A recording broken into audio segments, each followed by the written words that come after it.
नमस्कार। आइए आपका स्वागत है हमारे यूट्यूब चैनल आकाश लेक्चर में। और आज हम देखेंगे क्लास जो 11th है उसका आएगा चैप्टर बायोलॉजी का हैगा। और इसमें 12th क्या इसके बाद आने वाला है, आप देखते रहिए हमारे साथ। और जो चैप्टर आज 22 हैगा रासायन समन्वय एवं एकीकरण का वॉल्यूम 3 हैगा। पीडीएफ नोट चाहिए तो हमारे टेलीग्राम ग्रुप या फिर टेलीग्राम चैनल को ज्वाइन कीजिए। चलिए अब शुरुआत करते हैं आज के इस लेक्चर की।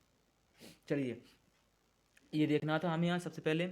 तो इसमें आज हमें यहाँ शुरुआत करनी है। जो अग्नाशय हैगा, अभी तक इसके पहले वाले जो भी हैं हमने कंप्लीट कर लिए हैं। अब हमें देखना है अग्नाशय से। तो अग्नाशय द्वारा स्रावित होने वाले जो हार्मोन्स हैं वह कौन कौन से होते हैं, इसके बारे में हमें समझना है। तो अग्नाशय द्वारा दो हार्मोन्सों का स्रावित होता है। एक होता है जो अल्फा कोशिकाओं द्वारा अग्नाशय की, और एक होता है जो बीटा कोशिकाओं द्वारा स्रावित होता है अग्नाशय की। तो जो अल्फा कोशिकाओं द्वारा होता है वो होता है ग्लूकेगॉन, और बीटा कोशिकाओं द्वारा स्रावित होने वाला हार्मोन्स होता है इंसुलिन। ये जो होती हैं ये मिलकर किस पर, शर्करा जो ग्लूकोज की मात्रा होती है उसके उपापचय उस पर नियंत्रित करती हैं। और इनके अतिरक्तता जिसे हम बोलते हैं हाइपोग्लाइसीमिया बोल देते हैं, या फिर ग्लूकोज रक्तता बोल देते हैं, जैसे डायबिटीज बोलते हैं, उस पर भी ये नियंत्रित करते हैं। इनके कारण एक रोग होता है जिसे बोलते हैं डायबिटीज मेलिटस। जो होता है क्या बोलते हैं डायबिटीज मेलिटस, ये रोग होता है जिसे मधुमेह बोलते हैं। ये रोग हो जाता है इसके कारण से। लेकिन इस पर इसके जो नियंत्रण होता है उसके लिए इसे इंसुलिन की गोलियां दी जाती हैं, इनको इंसुलिन की टैबलेट्स दी जाती हैं इसके रोगियों को। अब हम इस सारे के सारे जो चैप्टर हैं इनको आज क्लियर करने वाले हैं। चलिए करते हैं क्लियर। सबसे पहले देखें, अग्नाशय एक संयुक्त ग्रंथि होती है जो अंतःस्रावी और बहिस्रावी दोनों की तरह कार्य करती है। सबसे पहले तो आप इसको याद रख लीजिए, अंतःस्रावी ग्रंथि है ये। बहिस्रावी व अंतःस्रावी दोनों की तरह कार्य करेगी ये ग्रंथि, संयुक्त ग्रंथि होती है इसकी। ठीक है, अब अंतःस्रावी अग्नाशय जो है लैगरहैंस की द्वीपिकाएं होती हैं उनके रूप में अंतःस्रावी की तरह कार्य करती है। ये जो होती है ना, इसका 1 से 2% भाग होती है। ठीक है, ये लगभग कितनी होती है, 10 से 20 लाख होती है मनुष्य में लैगरहैंस की द्वीपिकाएं। ठीक है, अब इसकी अल्फा कोशिकाएं जो होती हैं उनसे एक हार्मोन्स का स्त्रावण होता है जिसे हम बोलते हैं ग्लूकेगॉन, जो बता चुके हैं ग्लूकेगॉन का इसकी अग्नाशय से। और इसकी बीटा कोशिकाओं की कोशिकाएं होती हैं वहां से इसका स्त्रावण होता है। कौन सी कोशिकाओं का, सॉरी कौन से हार्मोन्स का, इंसुलिन का होता है। तो ग्लूकेगॉन एक पेप्टाइड हार्मोन्स होता है, इसकी क्रियाविधि में समझ कर रखेंगे। ठीक है, पेप्टाइड हार्मोन्स होता है जो सामान्यतः रक्त शर्करा स्तर के नियमन में मुख्य भूमिका निभाता है। ग्लूकेगॉन मुख्य रूप से यकृत कोशिकाओं पर निर्भर कर ग्लाइकोजेन अपघटित को प्रेरित करता है, जैसे हम फलस्वरूप रक्त शर्करा का सतह जो स्तर होता है वो बढ़ जाता है। इसके अतिरिक्त पेट जो इसे हमें ग्लाइकोजेन नियोजेनेसिस बोलते हैं कि प्रक्रिया को भी ये प्रेरित करता है।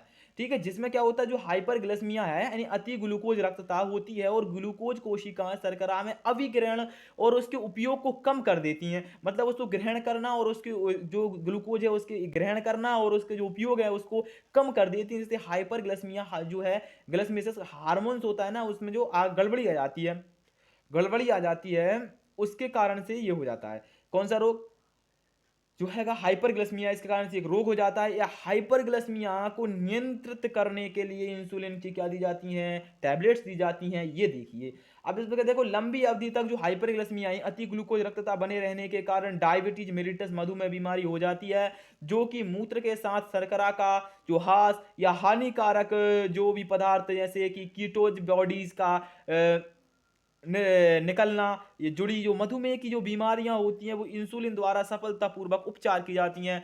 इसके रोगियों को टैबलेट्स दी जाती हैं, इसके रोगियों को टैबलेट्स दी जाती हैं। किसकी टैबलेट दी जाती हैं, किसकी टैबलेट दी जाती हैं, टेल मी। इसके गोलियों को टैबलेट दी जाती हैं इंसुलिन की ये इनको टैबलेट दी जाती हैं, जिसका एक फुल प्रूफ यू इनको, लेकिन लंबे समय तक ये टैबलेट्स लेनी ही पड़ती हैं उस इस स्थिति में। चलिए आगे करते हैं शुरुआत। अब यहां से देखेंगे आगे, तो अब हम देखेंगे विरसण। अब हम करने वाले हैं किसको, विरसण को। तो विरसण को समझने के लिए सबसे पहले ये एक लैंगिक ग्रंथि होती है पुरुषों में। वृषण ये क्या आएगा, नर में उदर गुहा जो पेडू होता है, उदर गुहा पेडू पेट के नीचे बाहर वृषण कोश से एक जुड़ी वृषण जो स्थित होता है वहां पर होता है। ठीक है, अब वृषण जो है प्राथमिक लैंगिक अंग होने के साथ साथ एक अंतःस्रावी ग्रंथि भी होती है। मतलब ये लैंगिक अंग तो होता है, लेकिन जो उसके साथ साथ ये है जो है वो एक अंतःस्रावी ग्रंथि की तरह भी ये कार्य करता है। कौन सी, अंतःस्रावी ग्रंथि। अब ये अंतःस्रावी ग्रंथि है, इससे भी अंतःस्रावी ग्रंथि है तो इससे भी हार्मोन्स का निर्माण होगा, स्त्रावण होगा। तो दो हार्मोन्स होती हैं इससे भी, दो हार्मोन्स होती हैं एंड्रोजन और टेस्टोस्टेरोन। एंड्रोजन और टेस्टोस्टेरोन दो हार्मोन्स का निर्माण होता है, स्त्रावण होता है। अब देखिए शुक्र जनन नलिकाएं और भरण मतलब ये जो है ना, इनकी अंतराली कोशिकाओं से, वृषण की जो अंतराली कोशिकाएं होती हैं वहां से इन हार्मोन्सों का निर्माण होता है, स्त्रावण होता है। ठीक है, इसको याद आप रखिए। तो इसमें जो है देखो एंड्रोजन या फिर नर हार्मोन्स तथा टेस्टोस्टेरोन प्रमुख हार्मोन्स का स्त्राव करती हैं ये कोशिका, अंतराली कोशिका। तो एंड्रोजन जो है नर में सहायक जनन अंग होता है। नर में क्या होता है, सहायक जनन अंग होता है। और अंग जो हैगा जैसे कि एपिडिडाइमस, शुक्रवाहिका, सैनिमल, वेसिकल, प्रोटिस्ट ग्रंथि, यूरेथ्रा आदि के जो परिवर्धन, इनका परिपक्वन, इनकी ग्रोथ जो होती है वो टेस्टोस्टेरोन प्रोजेस्टेरोन के द्वारा होती है। परिपक्वन हुआ, इनकी क्रियाओं का नियमन हुआ, इनका परिवर्धन हुआ, सारी की जो सारी क्रियाएं होती हैं उनका नियंत्रण इस हार्मोन्स के द्वारा होता है। वो होता है टेस्टोस्टेरोन और प्रोजेस्टेरोन, दोनों हार्मोन्स हैं जो वृषण द्वारा स्रावित होती हैं, वो यही नियंत्रित करती हैं सारी क्रियाओं का। हाँ, ये सारे वही ग्रंथियां हैं जो मिलकर वीर्य का निर्माण करती हैं। इन सभी का जो नियंत्रण है वो टेस्टोस्टेरोन करता है। और भी कार्य करता है टेस्टोस्टेरोन, क्या कार्य करता है, पुरुषों में होता है तो उनकी आवाज को ये भारी कर देता है। मतलब बच्चे की आवाज जो होती है वो कमजोर होती है, पहले थोड़ी पतली होती है लेकिन चीखने जैसी होती है, और फिर जो आवाज हो जाती है उसमें भारीपन आ जाता है। जघन रोम हो गए, अक्षीय रोम जिसे बोलते हैं, बिन सभी का ये परिपक्व और क्रोधात्मक, मतलब इस अवस्था में पहुंचता पहुंचता नहीं बच्चा, जिसे भी किशोर अवस्था से वयस्क अवस्था में पहुंचता है ना, क्रोधात्मक स्वभाव का हो जाता है।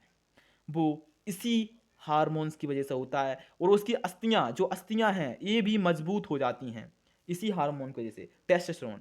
और इसका जो विपरीत होता है वो स्त्रियों में होता है, उनमें ये हार्मोन्स नहीं पाया जाता, इस कारण से उनकी जो अस्थियां होती हैं वो मुलायम हो जाती हैं। ये समझने योग्य बात है। चलिए आगे चलते हैं।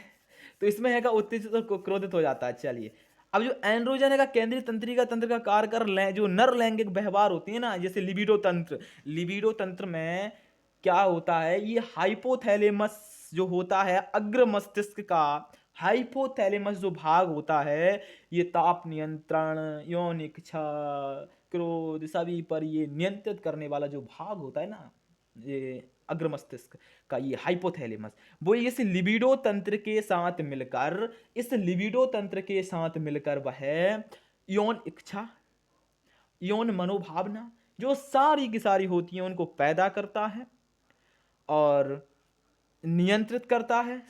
सभी के सभी जो कार्य है ना लैंगिक संबंधित, वो इच्छा इसी लिबिडो तंत्र की माध्यम से जो हाइपोथैलेमस है उसी के द्वारा ये नियंत्रित होती हैं। ये जो हार्मोन्स है वो प्रोटीन, कार्बोहाइड्रेट और इन सभी का जो है उपापचय पर, यानी उनके पाचन पर भी ये निर्भर करता है, ये उस पर भी कार्य करता है, उनके पाचन को भी ये क्या करता है, प्रभावित करता है। यानी इन हार्मोन्सों के नियंत्रित या निर्माण हो जाने के कारण जो उपापचय की दर है ना वो वृद्धि हो जाती है, उसमें बढ़ जाती है, क्योंकि शरीर को और आवश्यकताएं पड़ जाती हैं, उसके लिए ऊर्जा की आवश्यकता होती है, तो वो और कार्बोहाइड्रेट का पाचन होता है।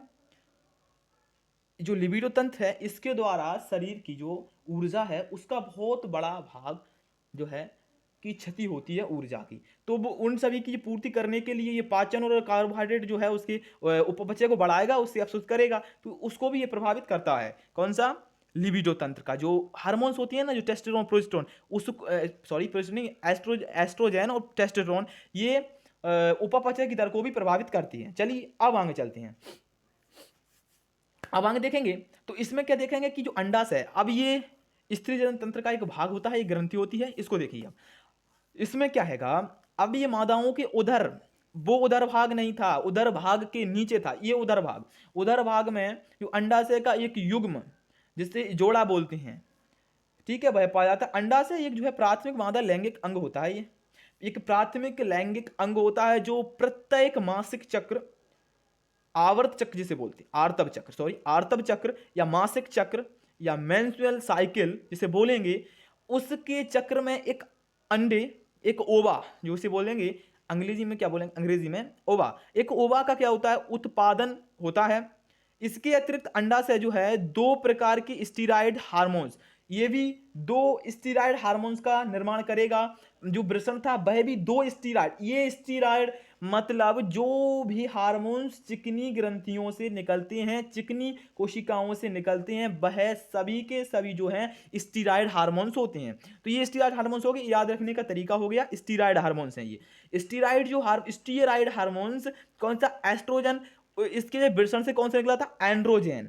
इस इतना ही याद रखना है। याद रखने का सिंपल तरीका है, वृषण से निकलने वाला पहला था एंड्रोजन, और अंडाशय से निकलने वाला पहला एंट्रोजन। एंट्रोजन एंड्रोजन था, वृषण से एंड्रोजन, डा और टा का अंतर है, एंड्रोजन, इससे एस्ट्रोजन, इससे अंडाशय से निकलने वाला एस्ट्रोजन होता है, उससे निकलने वाला एंड्रोजन होता है, ये याद रखें। और उससे होता है टेस्टोस्टेरोन, इससे होता है प्रोजेस्टेरोन। दूसरा हार्मोन होता है प्रोजेस्टेरोन और टेस्टोस्टेरोन, ये अंतर है दोनों में, ठीक है। अंडाशय जो है अंडपुटक और भरण ऊतक का जो बना होता है, एस्ट्रोजन का संश्लेषण एवं स्त्रावण प्रमुख रूप से परिवर्तित हो जाता है।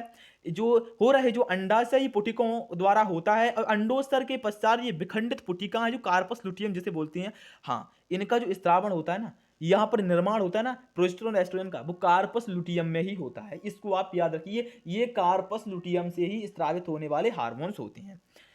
में बदल जाता है, जो कि मुख्यतः प्रोजेस्टेरोन हार्मोन का स्त्राव करते हैं। ये देखिए प्रोजेस्टेरोन का स्त्राव कहां से होगा भाई, कार्पस लुटियम से होगा। टेस्टोस्टेरोन का कहां से स्त्राव हो रहा था, अंतराली कोशिकाओं से, लीडिंग कोशिकाओं से हो रहा था वृषण की। इसका कहां से हो रहा है, इसका हो रहा है अंडाशय की जो कार्पस लुटिया होती है ना, लुटियम, वहीं से हो रहा है इसका स्त्राव। तो एस्ट्रोजन स्त्रियों में जो द्वितीयक लैंगिक अंगों की वृद्धि, द्वितीयक जो लैंगिक अंग होते हैं उनकी वृद्धि, क्रियाओं का प्रेरण, उनकी क्रियाएं जो होती हैं उनको प्रेरण करना, प्रेरित करना, और अंडाशयी पुटिकाओं का परिवर्धन, अंडाशयी पुटिकाओं का प्रवर्धन, द्वितीयक लैंगिक लक्षणों का प्रकटन, यानी कि जैसे उच्च आवाज में स्वरमान, यानी आवाज जो होती है पहले इनकी तेज होती है, लेकिन इनकी पुरुषों के विपरीत होती है, इनकी और पतली पतली पतली पतली होती जाती है।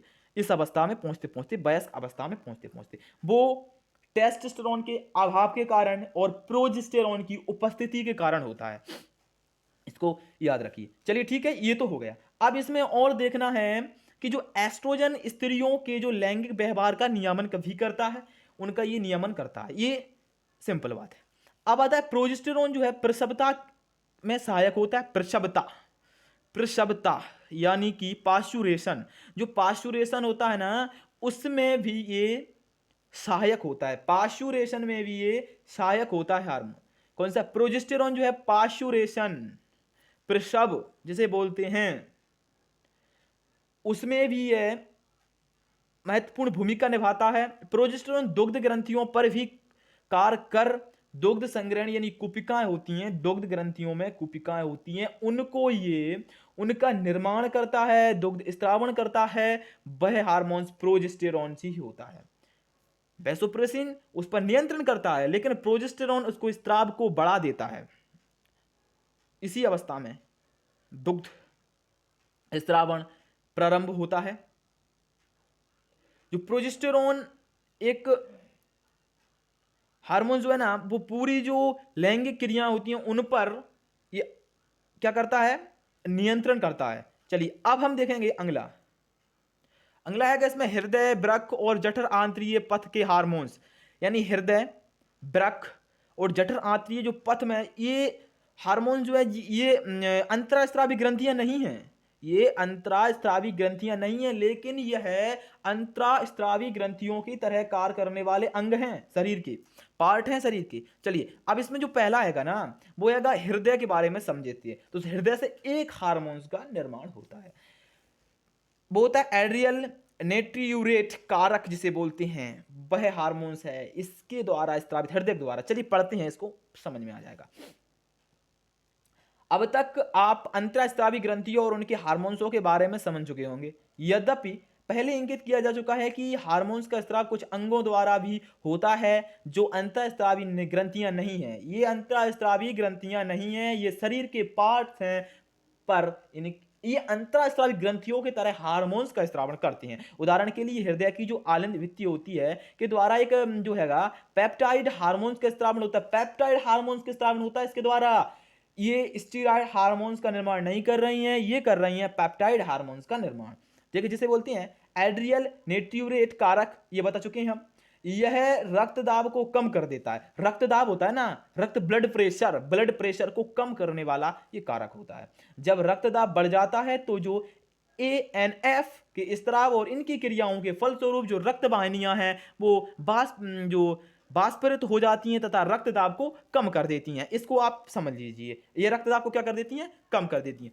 अब इसमें अगला जो हैगा वो ये हैगा कि जो वृक्क हैगा, वृक्क में जक्सला ग्लोमेरुलर जो कोशिका होती है, जक्सा ग्लोमेरुलर जो एक कोशिका होती है उससे इरिथ्रोपाइटिन एक हार्मोन्स है, नामक हार्मोन्स का स्त्रावण करती है।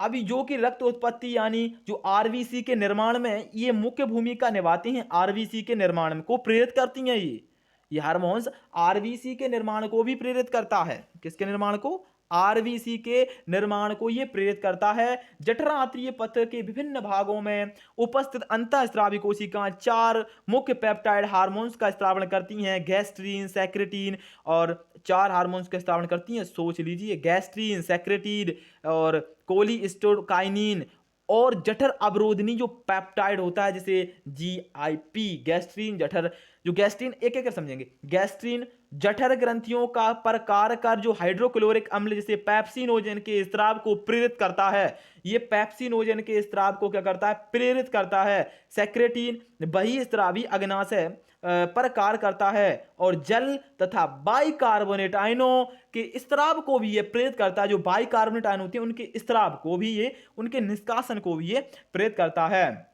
कोलिस्टोकाइनिन जो होता है अग्नाशय और पित्ताशय दोनों पर कार्य कर क्रमशः अग्नाशयी एंजाइम और पित्त रस के स्त्राव को भी प्रेरित करता है जो होता है। अब GIP जठर स्त्राव और उसकी गतिशीलता को अवरुद्ध कर देता है। अनेक अन्य ऊतक जो अंतःस्रावी नहीं हैं कई हार्मोन्स का स्त्राव करते हैं, वृद्धिकारक कहलाते हैं। ये वृद्धिकारक ऊतकों को जो सामान्यतः वृद्धि और उनकी मरम्मत को पुनर्जनित करने की क्या रखते हैं के लिए आवश्यक होते हैं, ये वह होते हैं। अब इसमें से हार्मोन्स की क्रियाविधि, अब हमें देखना है हार्मोन्स की क्रियाविधि को अब हम सरल वे में समझने की कोशिश करेंगे। स्टीरॉयड हार्मोन्स की अलग होती है और पेप्टाइड हार्मोन्स की जो क्रियाविधि है वह अलग होती है, इसको आप समझिए। अब सबसे पहले देखेंगे हम हार्मोन्स क्रिया की क्रियाविधि। हार्मोन्स क्रिया की क्रियाविधि क्या है? तो ये पहला जो है हार्मोन्स क्रिया की क्रियाविधि में आज हम पहले, ठीक है, अब देखो हमारे अन्य ऊतकों पर उपस्थित जो हार्मोन्स ग्राही विशिष्ट प्रोटीन से जुड़कर इसमें हार्मोन्स ग्राही होती हैं हमारे शरीर में। ये विशिष्ट प्रोटीन से जुड़कर अपना प्रभाव डालते हैं। लक्ष्य कोशिकाएं जो होती हैं, लक्ष्य कोशिकाएं झिल्लियों पर उपस्थित हार्मोन्स ग्राही यानी झिल्ली योजी जो ग्राही होती हैं उन कोशिकाओं के अंदर उपस्थित ग्राही अंतराकोशिकी ग्राही कहलाते हैं, जिसमें से अधिकांश जो केंद्रिक की ग्राही यानी केंद्रक में उपस्थित होते हैं वो हार्मोन्स ग्राहियों के साथ जुड़कर हार्मोन ग्राही सम्मिश्रण का निर्माण करते हैं। ठीक है, अब प्रत्येक जो ग्राही है सिर्फ एक हार्मोन्स के एक लिए विशिष्ट होता है। मतलब जो एक प्रत्येक ग्राही है ना, प्रत्येक हार्मोन्स ग्राही एक विशेष प्रकार के हार्मोन्स के लिए अलग होता है। अलग अलग हार्मोन्स के लिए जो ग्राही होती हैं वह अलग होते हैं। अतः ग्राही विशिष्ट जो है होती हैं। हार्मोन्स ग्राही सम्मिश्रण के बनने से लक्ष्य ऊतकों के कुछ जैव रासायनिक परिवर्तन होते हैं। अतः लक्ष्य ऊतक को उपापचय एवं कार्य का नियमन हार्मोन्स द्वारा होता है। रासायनिक प्रकृति के आधार पर जो हार्मोन है के समूहों में विभाजित किया गया है। अब आप हार्मोन्स के समूहों को देखिए। सबसे पहले आता है पेप्टाइड्स, जो पेप्टाइड और पॉलीपेप्टाइड और प्रोटीन हार्मोन्स, इनकी क्रियाविधि अलग होती है। अब पेप्टाइड हार्मोन्स कौन कौन सी हैं ये सबसे पहले का चैप्टर है, लेकिन इसे बाद में दिया गया है NCERT में, इसलिए हम इसे बाद में कर रहे हैं। देखो पेप्टाइड या पॉलीपेप्टाइड हार्मोन्स कौन से होती हैं या प्रोटीन हार्मोन्स कौन से होती हैं? देखो इंसुलिन, ग्लूकेगॉन, पीयूष ग्रंथि से जो भी हार्मोन से स्रावित होगा आपका, पीयूष ग्रंथि के सारे हार्मोन्स, हाइपोथैलेमस जो हार्मोन्स होते हैं वो सभी या तो पेप्टाइड होंगे या फिर पॉलीपेप्टाइड होंगे या फिर प्रोटीन हार्मोन्स होंगे। इसको आप याद रखिए। पीयूष ग्रंथि के सारे हार्मोन्स, हाइपोथैलेमस के सारे हार्मोन्स और इंसुलिन व ग्लूकोन ये सारे पेप्टाइड होंगे या फिर पॉलीपेप्टाइड होंगे या फिर प्रोटीन हार्मोन्स होंगे। इनको आप याद रखिए। अब स्टीरॉयड हार्मोन्स जो चिकनी कोशिकाओं से निकलते हैं भाई स्टीरॉयड हार्मोन्स होते हैं। देखिए उदाहरण के लिए जो कोर्टिसोल, सारे के सारे जो कोर्टिसोल हार्मोन्स हैं और टेस्टोस्टेरोन और एस्ट्राडायोल, प्रोजेस्टेरॉन, ये सारे हार्मोन जो हैं जिसमें रॉन लगा होता है ना पीछे, रॉन रॉन रॉन रॉन, वो सारे स्टीरॉयड हार्मोन्स होते हैं। ठीक है। अब इसमें देख लीजिए जो थायरोनिन जो मतलब जो आयोडाइड हार्मोन्स है ना वो कौन से होते हैं? जो थायराइड ग्रंथि जितने भी हार्मोन्स निकलती हैं, दो हार्मोन्स निकलती हैं T4 और T3, ये दोनों हार्मोन जो है ना आयोडाइड हार्मोन्स होते हैं। अब अगला आएगा इसमें कौन सा वाला? अमीनो अम्ल से व्युत्पन्न हार्मोन्स। तो उदाहरण के लिए एपिनेफ्रिन, नॉरएपिनेफ्रिन, एपिनेफ्रिन और नॉरएपिनेफ्रिन दो हार्मोन्स होते हैं, दो हार्मोन्स होते हैं। ये दोनों हार्मोन्स जो हैं वो कैसे हार्मोन्स होते हैं? अमीनो अम्लों से व्युत्पन्न हार्मोन्स होते हैं, अमीनो अम्लों से व्युत्पन्न हार्मोन्स। तो ये हार्मोन्स हो गए। अब देखो जब जो हार्मोन्स झिल्ली योजित ग्राहियों से क्रिया करते हैं वे साधारणतः लक्ष्य कोशिकाओं में प्रवेश नहीं कर पाते।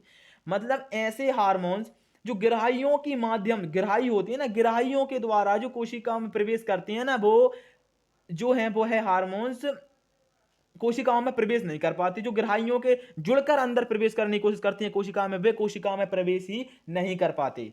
लेकिन द्वितीयक संदेश वाहक का उत्पादन कर जैसे कि चक्रीय, हाँ इनको याद रख लीजिए आप, ये इसके क्या होते हैं? ग्राही होते हैं। चक्रीय AMP IP3 Ca+2 आयन, ये इसके ग्राही होते हैं, इसके ग्राही होते हैं। मतलब वे हार्मोन्स जो सीधे प्रवेश नहीं कर पाते हैं कोशिका में, वो ग्राहियों से जुड़कर जाते हैं। तो ये ग्राही जो होती हैं, इन्हीं ग्राहियों में से एक ग्राही के साथ जुड़कर वो उन कोशिकाओं में प्रवेश करने की कोशिश करती हैं, लेकिन प्रवेश नहीं कर पाते हैं। चलिए अब इसमें देखेंगे अंततः जो कोशिका उपापचय का नियमन करते हैं, तो अंतराकोशीय ग्राहियों से जो क्रिया करके वाले हार्मोन, जो स्टीरॉयड हार्मोन्स, आयोडो थायरोइन जो हार्मोन्स होते हैं, वो हार्मोन्स ग्राही सम्मिश्रण या जीनोम के परस्परिक क्रियाओं में जीन की अभिव्यक्ति अथवा गुणसूत्र की जो क्रिया का नियमन करते हैं। संयुक्त जैव रासायनिक क्रिया शरीर की जो कार्य की तथा वृद्धि को प्रभावित करती हैं। शरीर की वृद्धि होती है और कार्य की होती है, उसको ये क्या करते हैं? प्रभावित करते हैं। उसको ये क्या करते हैं? प्रभावित करते हैं। Protein hormones, steroid hormones. चलिए पहले नंबर हम इसमें देखेंगे प्रोटीन हार्मोन्स की क्रियाविधि। किसकी क्रियाविधि? प्रोटीन हार्मोन्स की क्रियाविधि देखने वाले हैं। अब इसमें हम प्रोटीन हार्मोन्स जो होते हैं, ये हार्मोन जैसे FSH हमने प्रोटीन हार्मोन्स ले लिया एक। FSH इसमें एक ग्राही की आवश्यकता होगी, लेकिन ये ग्राही है यहाँ पर, ये ग्राही की इसको आवश्यकता पड़ी, ये ग्राही लिया हमने और ये कोशिका में प्रवेश कराने की से कोशिश की। जैसे अंडाशय कोशिका है ये, उसमें एक ग्राही के द्वारा एक प्रतिक्रिया हुई और जो है दूसरे संदेशक की उत्पत्ति। इसमें दूसरा संदेशक हम इसमें से कोई भी चक्रीय जो थे, उसमें चक्रीय AMP या Ca++ कुछ भी ले सकते हैं, हम वहां बता चुके हैं। इनको आपने लिया तो जैव रासायनिक प्रतिक्रिया होगी। अब इसमें कौन सी प्रतिक्रिया होगी? अब इसमें होगी जैव रासायनिक प्रतिक्रिया। जैव रासायनिक जैसे प्रतिक्रिया हुई तो शारीरिक जो प्रतिक्रियात्मक यानी जैव अंडाशय वृद्धि होना प्रारंभ हो जाती है। लेकिन लेकिन लेकिन ये हार्मोन जो है कोशिका में प्रवेश ही नहीं कर पाते, क्योंकि जो ग्राहियों के साथ मिलकर जो कोशिका में प्रवेश करने की कोशिश करते हैं, वह कोशिका में ये प्रवेश ही नहीं कर पाते। ये सारी क्रिया करने के बाद वहीं पर इनका अंत हो जाता है।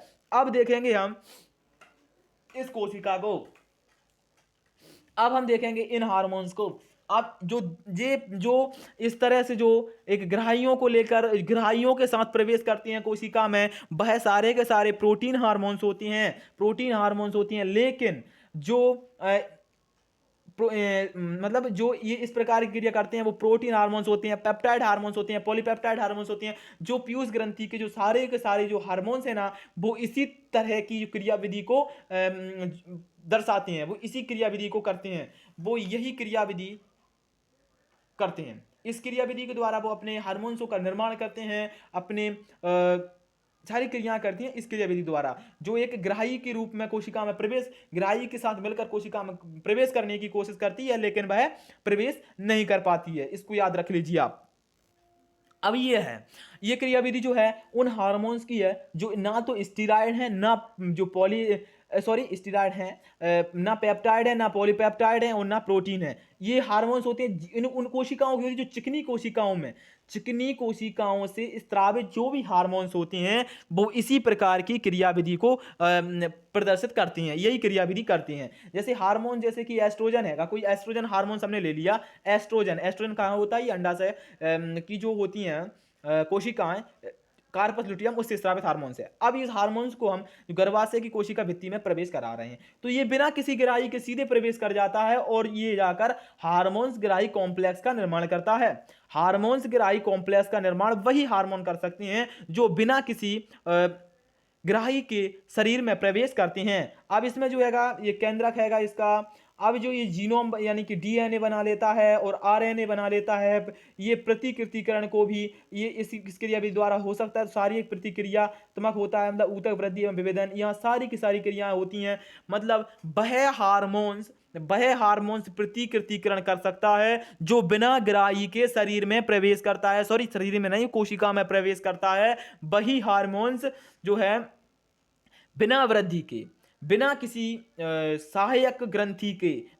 सहायक ग्रंथि ग्राही के वह कोशिका में प्रवेश करता है। वही हार्मोन्स आगे चलकर जो कॉम्प्लेक्स बना सकता है, और जो रासायनिक प्रतिक्रिया यानी प्रतिकृतिकरण जो होता है डीएनए से, जो आरएनए का निर्माण, एमआरएनए का निर्माण, उसी हार्मोन्स, स्टीरॉयड हार्मोन्स के द्वारा ही हो पाता है, क्योंकि ये कॉम्प्लेक्स बना लेते हैं। इनमें केंद्रक होता है, इन्हीं में जीनोम ये होता है, इन्हीं में जीन उपस्थित होते हैं, और ये आरएनए जो होता है इसमें आरएनए बन जाता है, क्योंकि ये डीएनए प्रतिकृतिकरण करते हैं, और प्रोटीन भी इन्हीं में होता है। तो ये हार्मोन्स जो हैं स्टीरॉयड हार्मोन्स की क्रियाविधि ही जो बिना किसी ग्राही के कार्य करती है, वह इसी प्रकार की क्रियाविधि होती है। इस क्रियाविधि द्वारा ये हार्मोन्स का स्रावण एवं अभिग्रहण होता है। चलिए अब हम देखेंगे आगे।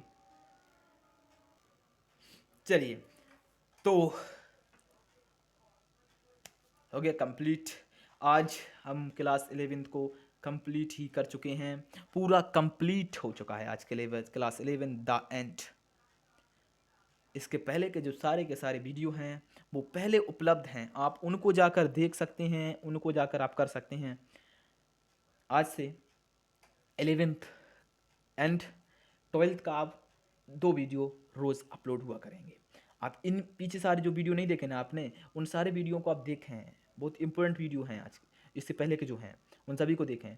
इसमें ह्यूमन फिजियोलॉजी तो बहुत ही ज़्यादा इम्पोर्टेंट है, ये आपको लॉन्ग टाइम तक कार आने वाली एक बुक है। तो आप